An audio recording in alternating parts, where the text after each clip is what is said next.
지난 한 주간 저희 가정에 2명의 생일이 있었습니다. 그래서 출생에 감사하고 또 고마운 시간을 보냈습니다. 생일이 뭘까 생각해 보았고요. 또 살아있다는 게 뭘까 생각하는 시간이었고, 또 살아가고 있음에 대한 감사를 생각하는 그런 주간이었는데요. 또 제가 의도치 않게 질병에 대한 생각을 하고, 또 살아감의 고통, 또 생을 마감하고 싶은 충동, 이런 이야기를 한쪽에서 제가 지난 한 주간 들었습니다. 그러니까 저는 태어난 거에 대한 주간이어서 생각하게 되고, 또 우리 수아가 출생하는 것이 굉장히 오래 걸렸기 때문에 내 인생에 자녀가 있을까? 이런 생각을 했던 시절이 있었기 때문에 수아 생일이 되면 그때의 생각이 그대로 12년 된 거잖아요. 그대로 나요. 그래서 출생에 대한 것들도 생각하고, 또 우리 아브라함이 이삭을 낳았던 그 말씀도 우리가 묵상을 했었기 때문에 더 생에 대한 생각을 하게 됩니다. 오히려 제 생일은 별 의미는 없고 아들 생일에서 생에 대한, 태어남에 대한 의미를 생각하는데, 지난 한 주간 제가 한 분의 목사님 가정에서 겪고 있는 현재 진행형인 아픈 이야기를 설교를 보내주셨어요. 그래서 설교를 들었습니다.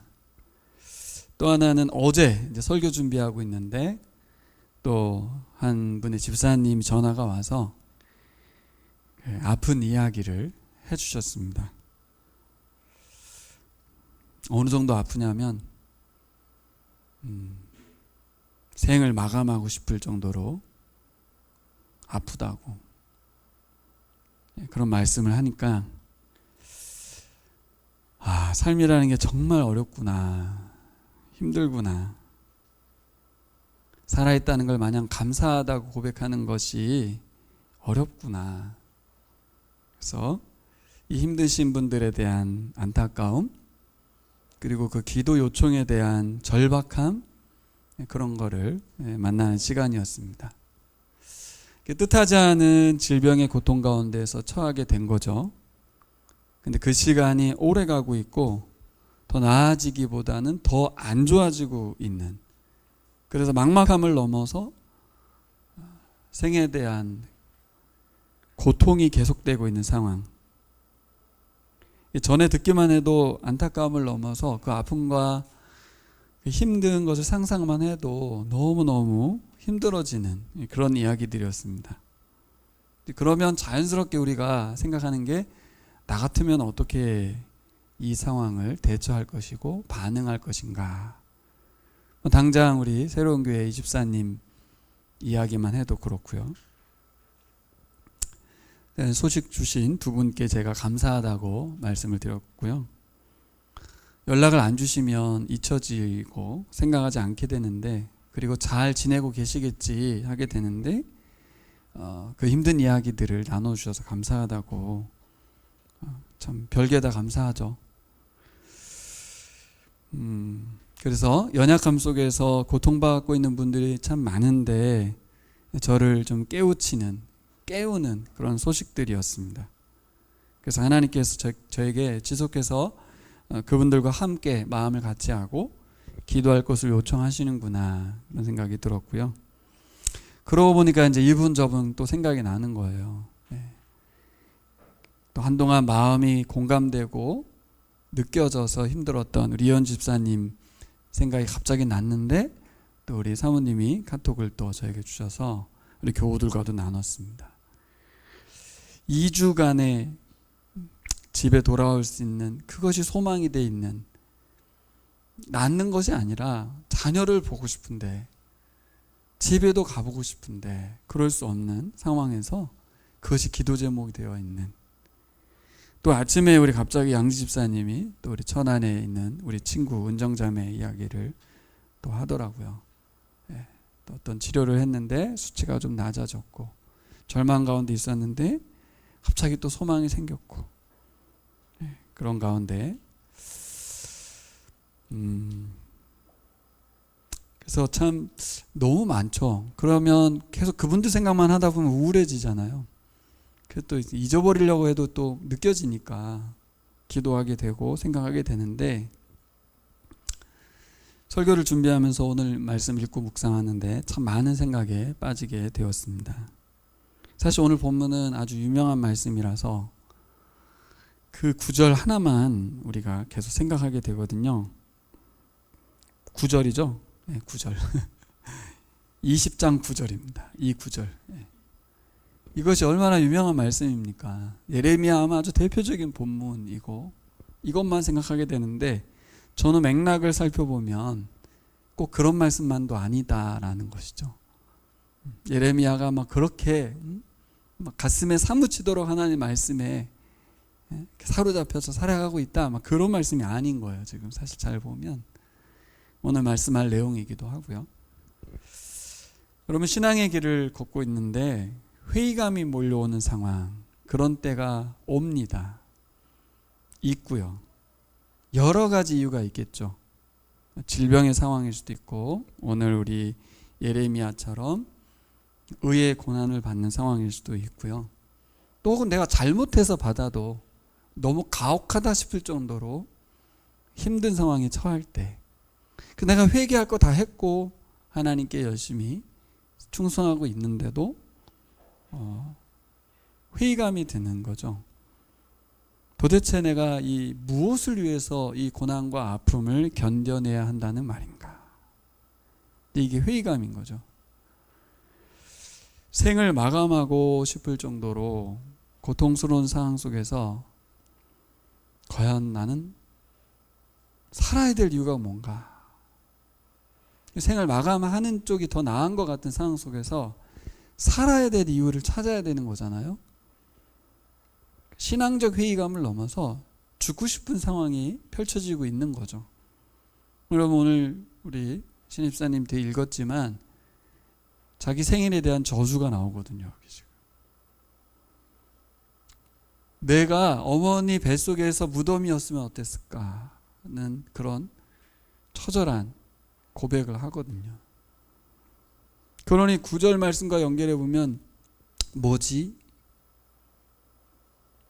한쪽에서는 자기가 하나님을 선포하지 않겠다 결단하고 결단하지만 내 속에 하나님의 말씀이 뼛속에 사무쳐서 말하지 않을 수 없다라고 하는 놀라운 사역자의 모습을 보였는데, 그 바로 뒤에 보면은 내가 엄마 뱃속에서 죽었으면 얼마나 좋았을까 라는 이야기를 하고 있는 거거든요.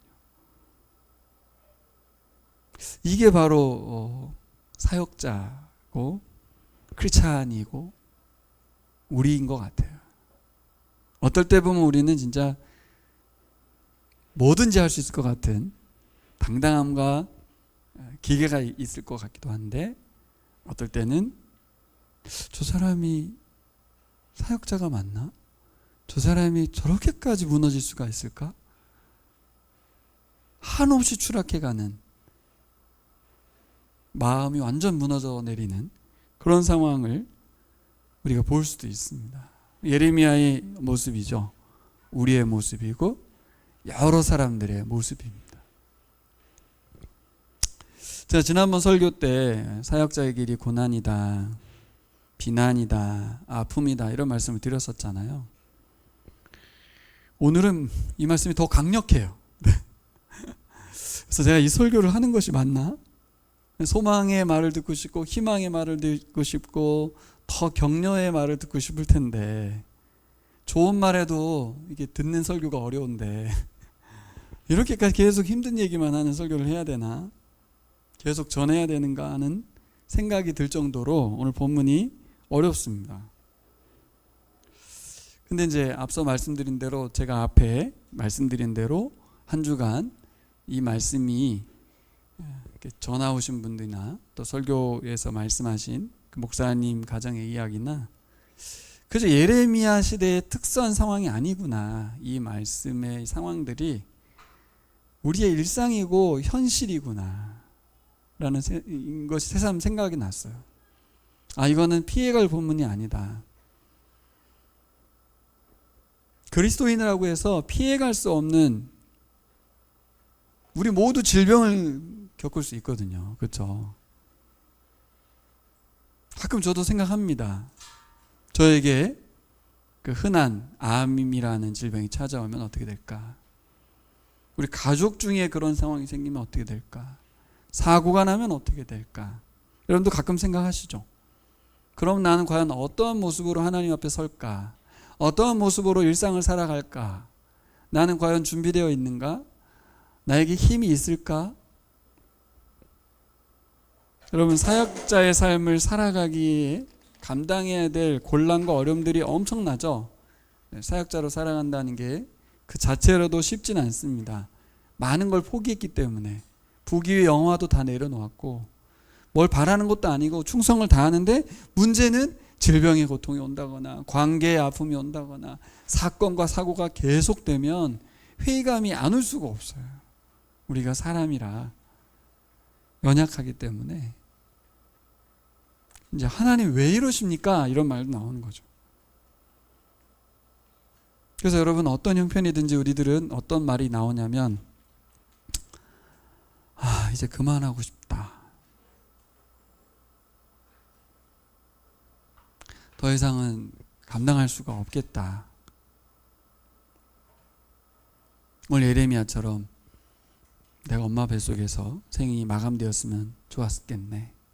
내가 태어난 그 이야기를 전해줬던 그분이 생각나는 거예요.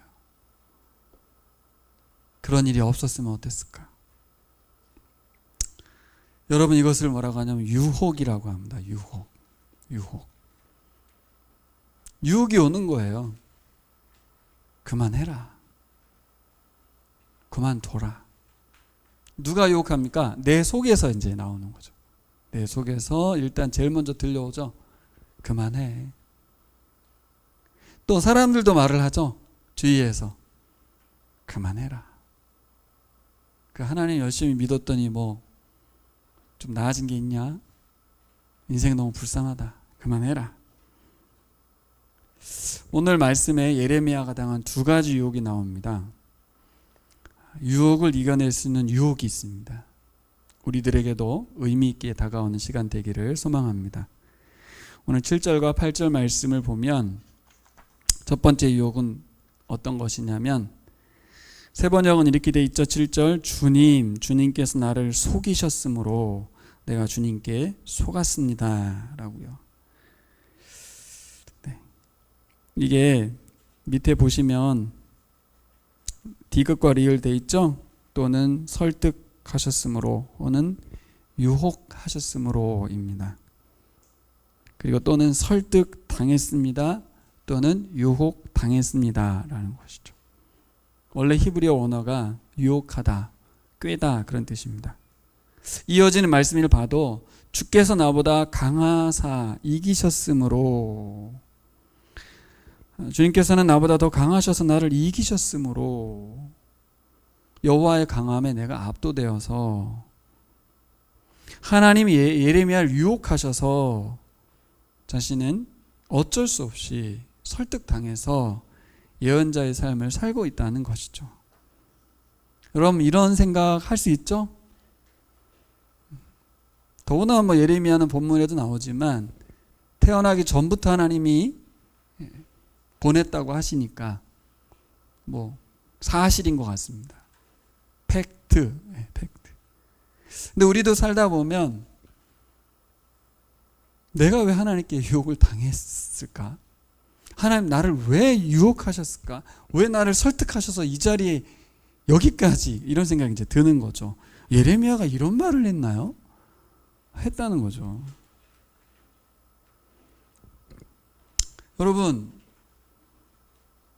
이 말은 결코 자신의 의지가 아니었음을 강조하는 말이잖아요. 내가 하고 싶어서 한 거 아닙니다.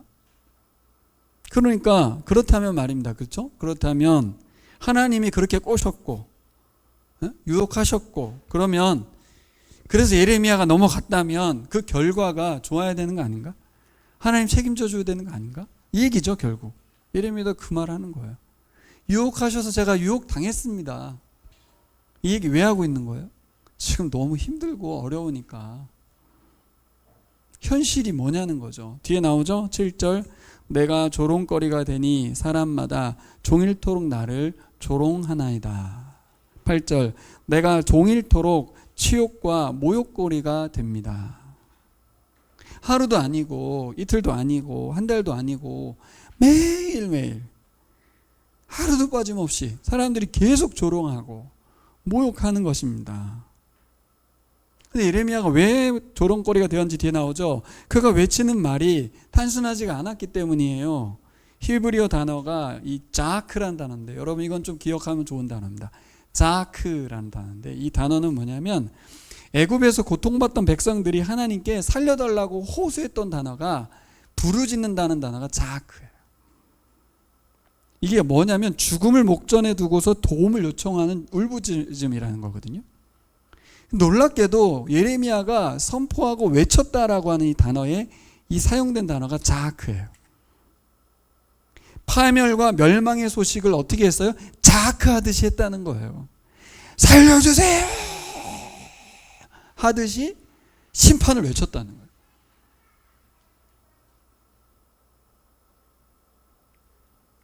그러니까 예레미야의 외침은 아주 공포의 외침이잖아요. 그냥 외친 게 아니에요.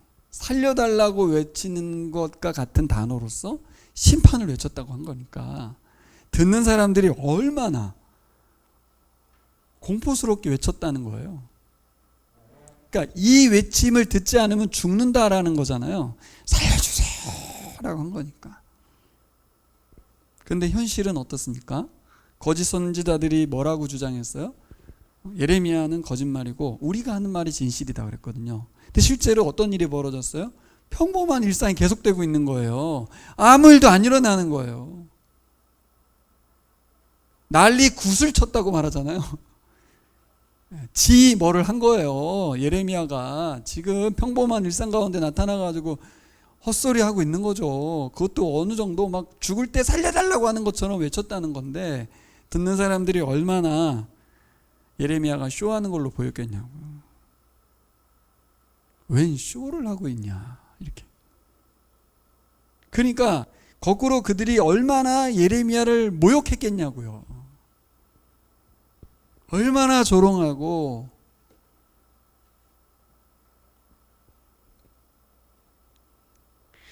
하나님이 유혹했다. 근데 이번에는 사람들이 유혹을 합니다. 1절부터 6절까지 내용을 살펴보면요, 우리 7절부터 읽었잖아요. 1절부터 6절까지 내용을 보면 성전의 총감독이 바수울이거든요. 바수울이 예레미야를 때렸습니다. 근데 때렸다라는 말만 나오지 어떻게 때렸는지는 안 나오잖아요.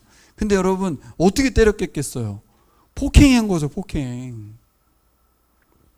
예레미야가 목에다가 뭘 걸었어요? 고랑을 채워서 성전문 위층에 두었다는 거예요. 예레미야를 때리고 가뒀다는 게 아니라 아주 수치스럽게 성전 문 위 문지방에, 그러니까 모든 사람들이 보는데 예레미야가 얼마나 수치스럽게 당했는지 몰라요.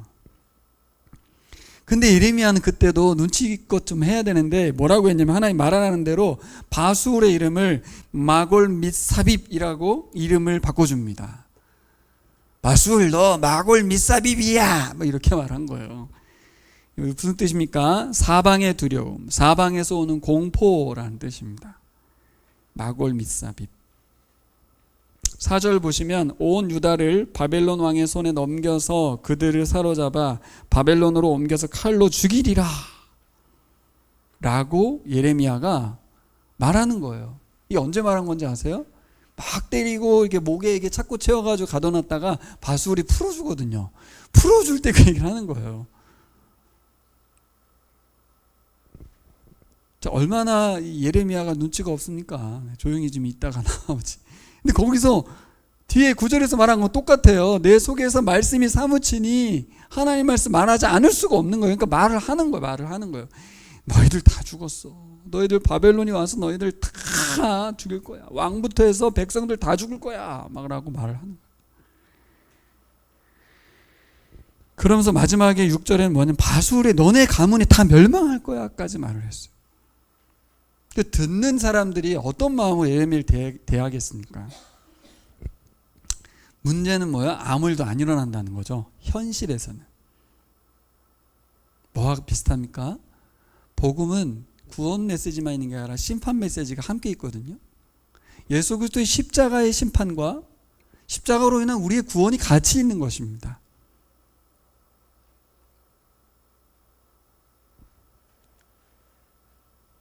결국 심판의 메시지가 선포되는 거예요. 얼마나 공포스럽고 무시무시한 예언을 던졌는지 몰라요. 우리 가문이 멸망한다고 했어요. 그런데 아무 일도 일어나지 않아요. 뭐 같아요? 복음을 아무리 외쳐도 세상 잘 돌아가는데 왜 갑자기 심판과 멸망과 무슨 예수 재림이니 부활이니 이게 무슨 말도 안 되는 얘기를 하냐. 사람들은 알아요. 자신이 질병에 죽을 수도 있고 교통사고로 죽을 수도 있고 어떤 부분에서 사고사가 될 수도 있다는 거 알면서도 영원할 것처럼 삽니다. 종말은 너무 먼 이야기 같아도 자신의 종말이 언제든지 가능하다는 걸 알면서도 심판 이야기를 하면 왜 그딴 소리를 하냐? 이렇게 평안한데 이렇게 생각하는 거예요. 비슷한 거죠. 바벨론의 심판, 하나님의 심판이 바벨론을 통해 임할 거라는 것에 대해서 사람들은 전혀 듣지를 못했습니다. 왜요? 나라가 이렇게 괜찮은데 이렇게 최첨단 대한민국을 살고 있는데 무슨 일이 일어나겠냐는 거죠. 여러분, 하나님의 말씀이 안 들린다는 것이 뭔지 잘 생각해 보셔야 돼요.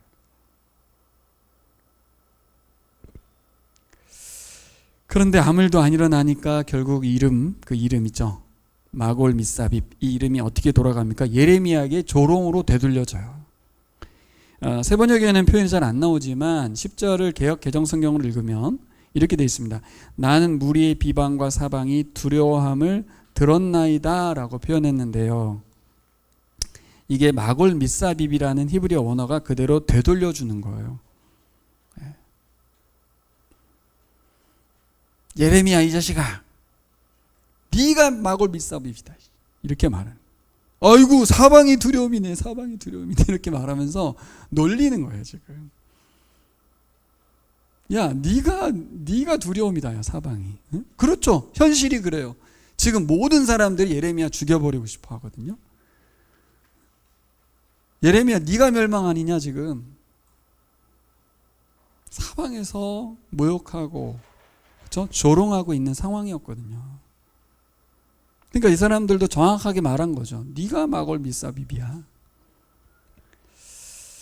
여러분, 이쯤 되면 예레미야의 마음이 어떨까요? 여러분 어떻습니까? 좀 제 설교가 공감이 좀 되고 계십니까? 너무 괴롭죠. 나는 최선을 다해서 하나님의 말씀 전했는데 돌아오는 건 조롱과 비방뿐입니다. 그 전한 말씀이 거꾸로 나한테 조롱거리로 되돌아오고 있는 현상. 예레미야는 여기에서 유혹을 받습니다. 예레미야는 유혹을 안 받는 게 아니라 유혹을 받아요. 누구나 피할 수 없는 유혹. 이쯤 되면 어떤 유혹이 오죠? 첫 번째, 9절. 내가 다시는 여호와를 선포하지 않겠다. 그의 이름으로 말하지 않겠다. 이 전체 본문을 보니까 뒷부분만 보이지만 앞부분만 놓고 보면 맨날 내가 안 한다. 더 이상 말 안 한다. 하나님 말. 여기 보면 하나님을 선포하지 않겠다 이렇게 되어 있습니다. 하나님의 말씀이라고 되어 있지 않고 여호와를 선포하지 않겠다라고 개역성경은 그렇게 되어 있어요. 이게 더 좋은 번역인 것 같아요. 하나님을 말하지 않겠다. 하나님의 하자도 꺼내지 않겠다. 내 안에서 이런 결심과 결단의 소리가 막 들끓어 오르는 거예요. 아까 제가 앞서 말한 대로 그만하자. 아, 무슨 뭐 보라고 뭐고 복음이고 뭐고. 아, 그만하자. 이제 두 번째 들려오는 10절 말씀 읽어보실까요? 10절 같이 읽어볼까요? 잠깐만 이제 넘기고 10절 시작. 수많은 사람이 수군거리는 소리를 나는 들었습니다.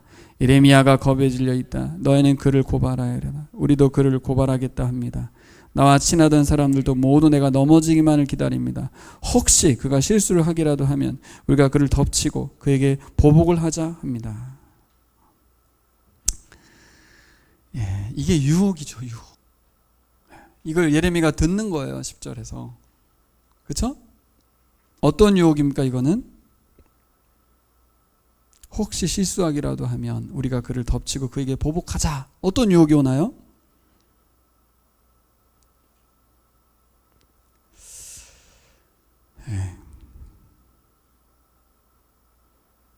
똑같은 거예요. 내 안의 소리하고 바깥에 있는 소리하고. 그렇죠? 그만두고 싶어지는 거죠. 왜요? 두렵기 때문에요. 그들의 공격이 조롱을 넘어서는 이제 실제적인 생명의 위협까지 왔기 때문에, 그리고 그들은 막 눈에 불을 켜고 예레미야가 무너지기만을 기다리고 있다는 그 어떤 그 이리와 늑대같이 막 쳐다보고 있는 어떤 그런 것들 있잖아요. 나는 진짜 어떻게 거룩하게 살아가고 하나님 말씀대로 살아가려고 막 발부둥치면서 있는데 사방에서 내가 그 하나님 앞에 무너지기만을, 하나님을 포기하기만을 기다리고 있는, 그게 유혹입니다. 유혹. 왜 유혹이죠? 그것을 포기하면 나에게 평안이 오거든요. 내 삶에 더 이상 고난은 없거든요. 처자식이 고생하지 않아도 되거든요. 아주 엄청난 유혹이죠. 내 속에서 네가 뭐라고, 바깥에서는 그래 끝까지 잘 버텨봐, 네가 언제까지 버티나 보자 라면서 눈에 불을 켜고 무너지기만을 기다리고 있는. 그래서 주변의 비방과 모욕에 스스로 무너지기를 기대하고 있는 상황 속에서 과연 나는 이 내 안의 소리와 사람들의 비방 소리와 유혹에 넘어지지 않을 수 있을까? 어떻게 이겨낼 수 있죠? 지금까지 설교 들으셨는데 이상화 목사에게 가장 크게 다가오는 말씀으로만 보지 마시고 여러분들도 저는 해당된다고 봅니다. 꼭 목사직이라는 걸 그만두고 안 그만두고의 문제가 아니라 공동체를 떠난다거나 예배를 포기한다거나 관계를 끊는다거나 아주 쉽게 우린 그렇게 선택해버리고 말아요. 이게 뭐야? 다 유혹에 넘어가는 거죠. 왜요? 그렇게 되면 어떤 일이 벌어져요? 나에게 유익이 뭐가 떨어져요? 평안이 옵니다. 세상 편하죠. 갈등 겪을 필요도 없고 헌금에 대한 고민할 필요도 없고 개척교회 섬기는데 체력적으로 딸릴 필요도 없고, 그렇게 하나 둘씩 개인의 인생을, 자기 인생을 살아가는 분 여러분 옆에서도 계속 보아오셨죠? 나라고 장담할 수 없어요. 안 그래야 된다는 말이 아닙니다. 제 얘기는 그런다고 안 그럴 수 있는 것도 아니고요. 우리의 현실을 놓치면 안 된다는 거예요. 오늘 본문은 그걸 말해주고 있어요. 언제든지 내가 넘어질 수 있고 유혹에 넘어갈 수 있고 하나님을 포기할 수 있는 존재라는 것에 대해서 잊어버리면 안 된다는 거예요. 저조차도, 여러분들도.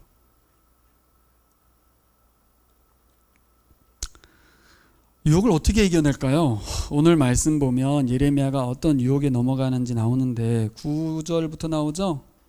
이제 주님을 말하지 않겠다, 다시는 주님의 이름을 외치지 않겠다 하고 결심하여 보지만 그때마다 주님의 말씀이 나의 심장 속에서 불처럼 타올라 뼛속에까지 타들어가니 나는 견디다 못해 그만 항복하고 맙니다. 어떤 유혹에 넘어갔습니까? 답을 해보세요. 지금 무슨 말인지 못 알아들었죠? 제가 앞에 말했던 하나님의 유혹에 넘어갔어요. 자기 유혹과 세상 유혹이 아니라 하나님의 유혹에 넘어갔어요. 우리는 두 가지 유혹 중에 하나님의 유혹, 하나님의 설득, 하나님의 권유에 대해서 넘어가야 될 줄 믿습니다. 예레미야는 하나님 유혹에 넘어갔어요. 견디다 못해 항복해버렸다고 말합니다. 왜 그래요? 주의 말씀이 예레미야 심장 속에서 불처럼 타올라서 뼛속까지 타들어갔다. 이 말은 말씀이란 단어가 없고요. 내 속에 내 뼈에 그 불타는 게 뭐가 있다라는 표현이라고 히브리어로.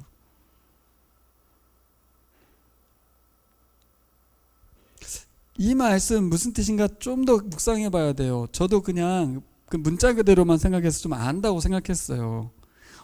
그 가슴에 뜨거운 뭔가가 있단 말이구나. 열정과 사랑이 강렬했다는 말이구나. 뭐 이렇게 생각했었어요, 저도. 더워서. 열정은 아니고. 근데 이 말씀은 바로 예레미야의 또 다른 고통을 말하고 있다는 것이죠. 뭐요? 열정이 아니고 뭐? 고통. 만약 여러분 예레미야가 선포하지 않는다면 아까 제가 말한 대로 결심하고 침묵을 결과적으로 하면 무슨 일이 벌어져요? 외부의 핍박에서 해방되는 거예요. 근데 말씀을 전하면 외부의 핍박이 계속되죠? 그죠? 그러니까 전에도 핍박, 안전에도 고통. 이 말입니다. 이 말이에요. 그러면서 뭐라고 하냐면 여호와 하나님이 예레미야보다 강하시죠? 뒤에 강하다는 얘기 하잖아요. 하나님이 예레미야보다 강한 것처럼 예레미야의 마음에 불처럼 남아있는 여호와의 말씀, 그 말씀이 예레미야보다 강하다.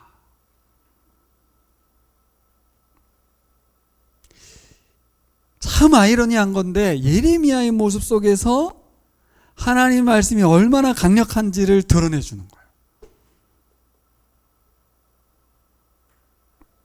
그가 고통받고 있는 이 현실 자체가 보여주는 장면이 뭐냐면 하나님이 강하시다. 하나님의 말씀은 예레미야보다 강하다. 하나님의 말씀이 예레미야를 유혹하고 설득하고 권유했기 때문에. 쉽게 말하면 누가 더 세고 강하냐 이거예요. 누가 더. 우리는 하나님이 이깁니까? 우리가 이깁니까? 진짜매? 누가 이겨요? 항상 내가 이기죠. 제가 이깁니다. 하나님을 내가 이기죠. 하나님보다 내가 늘 강해. 근데 예레미야서는 우리에게 알려주는 게 착각하지 마. 너보다 하나님이 강하죠.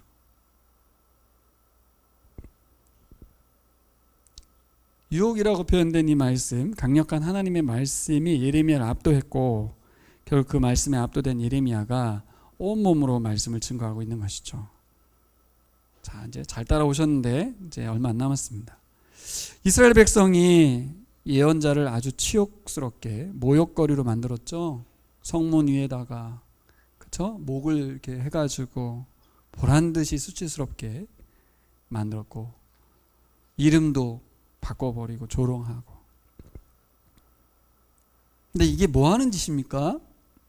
이스라엘 백성들이 예레미야가 선포하고 있는 말씀을 거부하는 거예요. 이것은 예언자 예레미야에 대한 거부가 아니고 하나님 말씀에 대한 거부며 하나님을 거부하고 있는 거예요. 예레미야는 지금 뭐 하고 있는 거냐면 선지자 예언자로서 자신의 온 삶을 통해서 이스라엘 백성이 하나님의 말씀을 거부하고 있다는 것을 보여주고 있는 거예요. 전 그동안 이분이 말하는 것만 생각했는데 그의 모든 삶이 하나님을 대신하고 있는 거예요. 이렇게까지는 묵상해 본 적이 없는데, 그러니까 여러분, 하나님을 성문 위에다가 갖다 놓고 목을 매가지고 이스라엘 백성들 보란 듯이 하나님을 모욕하고 있다, 그 말이에요. 이게 하나님으로 바꾸니까 달라지시죠? 아주 불쌍하고 치욕스러움을 당한 분은 하나님이신 거죠.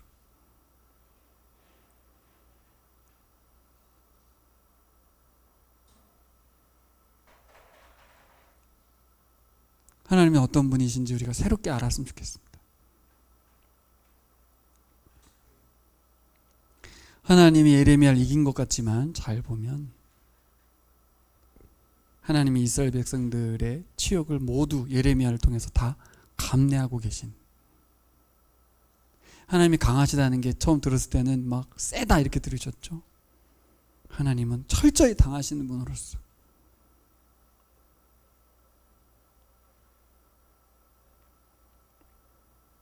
하나님의 사랑을 만나는 거고 하나님의 자비를 만난 거죠, 예레미야가. 그렇죠. 우리는 화가 나서 보복하고 싶고 막 대갚아주고 싶고 막 열불 내고 싶은데 하나님은 예레미야를 통해서 이스라엘 백성들의 거절을 몸소 예레미야 속에서 예레미야의 말씀을 통해서 다 당하시고 계신 것입니다.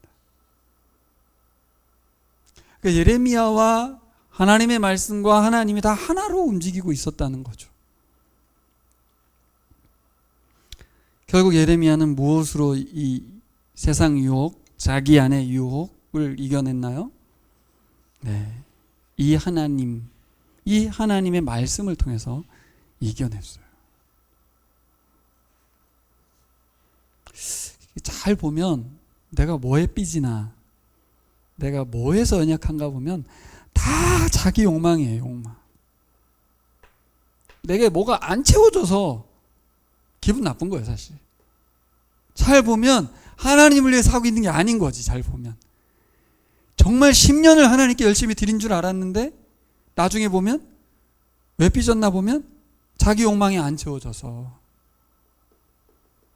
그게 선악과 본거하고 다 똑같은 거거든요. 선악과 진짜 아무것도 아닌 것 같고 그거 뭐 과일 하나 먹은 거 가지고 그러지만 그 욕망의 그 근원으로 들어가 보면 뭐예요? 하나님을 갖고 싶다는 거 아니겠어요? 하나님 위에 올라가겠다는 거 아니겠습니까? 11절부터 나오는 이야기 나오죠. 어떻게 이겨냈대요? 11절 그러나 여호와는 이렇게 시작되거든요. 보십시오. 11절 시작이 어떻게 되어 있어요? 그러나 주님 이렇게 되어 있죠. 이게 주님께 부르짖은 것처럼 되어 있는 것 같지만 사실 이 단어는 이렇게 읽어요. 그러나 여호와는 이란 뜻이에요. 하나님은 다른 분이시다. 어떤 분? 내 옆에 계신 힘센 용사. 그러므로 나를 박해하는 사람들이 힘도 쓰지 못하고 쓰러질 것이고 이처럼 그들이 실패할 것이고 그들이 영원히 잊지 못할 큰 수치를 당할 것이고 만군의 주님이시고 주님은 의로운 사람을 시험하시고 생각과 마음을 감찰하시는 분이고 내 억울한 사정을 주님께 아뢰었으니 주님께서 그들에게 내 원수를 갚아주세요. 내가 그것을 보기 원합니다. 라고 고백합니다. 이 하나님께 설득되고 이 하나님께 권면을 받아서 이 유혹에 넘어갔어요. 여러분 어디에 넘어가시겠습니까? 무엇이 더 크게 유혹됩니까? 그만둬, 그만해. 이건 무슨 말이에요? 하나님을 포기해. 하나님을 어떻게 믿어? 더 이상 하나님 믿지 마. 네 인생 뭐야? 이렇게 말하는 거고요. 예레미야는 뭐에 넘어갔어요? 우리 하나님은 이런 분이셔. 우리 하나님은 이런 분이셔에 넘어갔습니다. 뭐에 속고 있는 거예요 지금? 하나님께 속고 있는 거죠? 자기는 하나님께 속임을 당했다고 말하고 있어요. 그래도 여러분도 하나님께 속임을 당하시겠습니까? 자, 말씀 정리해 보겠습니다. 기가 막힌 내용인데 여기까지만 보면 와, 예레미야. 근데 14절부터 18절 보세요. 이게 뭐죠? 도대체 이해가 안 되는 말씀이 뒤에 나옵니다. 내가 태어난 날에 저주를 받았어야 했는데 어머니가 나를 낳은 날이 복된 날이 되지 말았어야 했는데 나의 아버지에게 아들입니다 아들하고 소식을 전하여 아버지를 기쁘게 한 그 사람도 저주를 받았어야 됐는데 왜 그 사람 저주를 받아야 되죠? 바로 그 사람은 주님께 사정없이 뒤엎어 놓으신 성읍들처럼 되어서 대낮에는 전쟁의 함성을 들었어야 했는데 내가 모태에서 죽어 어머니가 나의 무덤이 되었어야 했는데 내가 영원히 모태 속에 있어야 했는데 어찌하여 이 몸이 모태에서 나와서 이처럼 고난과 고통을 겪고 나의 생애를 마친 날까지 이런 수모를 받아야 하는가? 이 맥락이 맞습니까 지금? 예? 하나님을 신뢰하고 신실하게 반응했던 예레미야의 모습이 꾸준해야 되는데 말이 바뀌었죠? 또다시 자조하는 성격의 글이 전개되고 있고 자신의 생일을 저주하고 있고 자신을 저주하는 말들이 쏟아지고 있습니다. 맥락이 전혀 안 맞아요. 이걸 어떻게 이해해야 될까요? 저는 그냥 이렇게 해석이 됐습니다. 여러분, 유혹을 이겨내도 여전히 고통스러운 현실이죠. 하나님을 선택해도 상황은 똑같습니다. 죽을 것 같아요.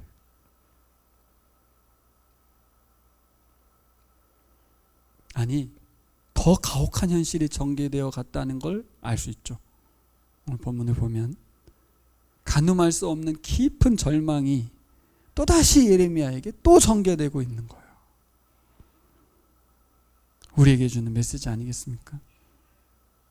우리는 이렇게 살아가지 않습니까? 이 상황만 끝나면, 이 고비만 좀 넘기면 그러면 좀 괜찮아지겠지. 하나님을 신뢰합니다. 근데 현실은 그렇지 않다는 거예요. 매일이 유혹이고 더 큰 유혹이 계속된다는 것이죠. 여러분, 이 예레미야의 탄식을 어떻게 이해해야 될까요? 그럼 그때마다 난 하나님을 신뢰합니다. 하나님은 우리를 지켜주실 것입니다. 나는 믿음으로 살아갈 것입니다. 이렇게 말해야 되는 거 아니에요, 뒤에? 이건 전 이렇게 바꿔서 해석해야 될 것 같습니다. 하나님을 믿기 때문에 이렇게 솔직하게 토로할 수 있는 것이다.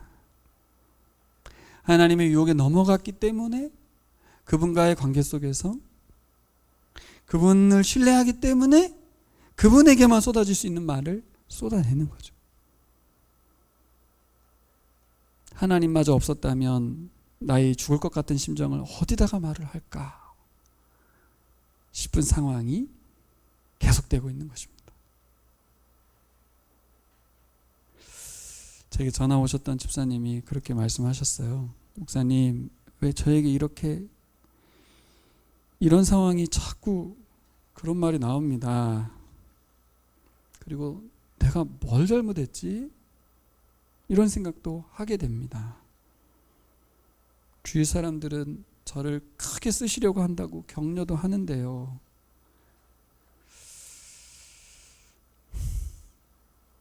참 드릴 말씀이 없더라고요.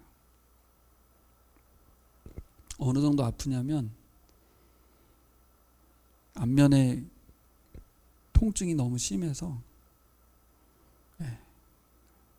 정말 목숨을 끊고 싶은 통증이 오는 그런 통증이 왔다고 하더라고요. 제3신경통이라고 하는데 검색을 해보라고 해서 제가 검색을 해봤는데 거기다가 그 얘기는 써있지 않지만 딱 봐도 이건 뭐 읽기만 해도 암보다 더 고통스러운 아픔이라고 하더라고요. 여러분, 이런 극심한 고통을 호소하는 중에 우리가 하나님을 향한 우리의 탄식은 너무나도 자연스럽습니다. 그래서 우리가 하나님 자녀인 거죠. 안 그런 척 하면서 있을 게 아니라 하나님을 원망하고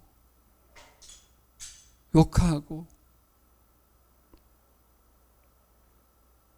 시인들도 예언자들도 그렇게 살았거든요. 그거 안 하고 예의를 갖춰서 하나님과 결별을 하는, 하나님 그거 말고 나한테 욕을 해라,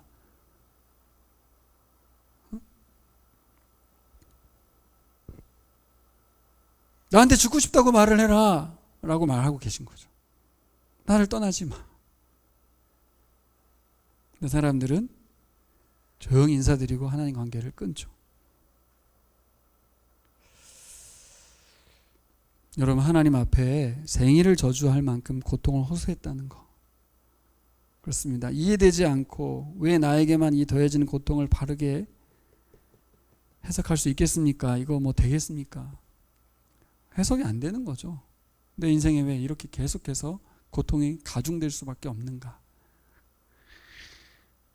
여러분, 하나님을 믿기 때문에 그분에게 쏟아낼 수 있는 그 솔직한 심정들을 하나님 아버지께 가서 쏟아내요. 그 유혹에 넘어가시길 바랍니다. 결국 뭐예요? 우리가 두 유혹 중에서 항복할 것은 하나님의 유혹밖에 없다고 저는 여러분에게 말씀드리고 싶어요. 크게 거기에 항복하시기 바랍니다. 그래서 마지막에 이렇게 노래하죠. 주님께 노래하여라. 주님을 찬양하여라. 주님께서 억압받는 사람들을 악인들의 권세에서 건져주신다. 야, 저는 이 노래가 놀랍다고 생각합니다. 여러분 그냥 보면 뭘 찾아낼 수 있을까 싶죠. 제가 잘 보시면 좀 자기 개인의 고통 가운데 머물러 있으면서 노래를 잘 보시면 주님께 노래하여라. 주님을 찬양하여라. 주님께서는 억압받는 사람들을 악인들의 권세에서 건져주신다 그러거든요. 뭐가 보이십니까? 뭐 유혹에 시달리고 고통에 허덕이는 상황 속에서도 하나님이 뭐 하는 게 보여요? 여전히 신실하게 일하고 계시다고 있는 거죠. 하나님 뭐 하고 계신지가 보이는 거예요. 억압받는 사람들을 건져주고 계신 하나님이 보인다는 거예요. 여러분 이게 보입니까? 내가 죽겠는데 근데 예레미야는 그게 보이고 있는 거예요. 그게 하나님과의 관계 속에서 그게 보인다는 게 너무 신기하지 않습니까? 일상을 살아가는 예레미야의 삶에 관심이 어디 있었는가? 하나님의 일하심, 그렇죠? 그 일하심의 대상, 거기에 관심이 있었네요. 자기 죽을 것 같은 상황 속에서도 하나님이 여전히 신실하시구나. 하나님 저 악인들의 손에서 저 억압받는 자들을 구원하고 계시구나. 결국 여러분 이거밖에 답이 없는 것 같아요. 여러분 내 질병이나 내 고난과 상황들은 전혀 바뀌지 않고 더 가중된 상황이기 때문에 이걸 보면 여기서 무너지지만 하나님 지금 다른 쪽에서도 세상을 통치하고 계시고 일하고 계시다는 것이 보여야 된다는 거예요. 기도하겠습니다.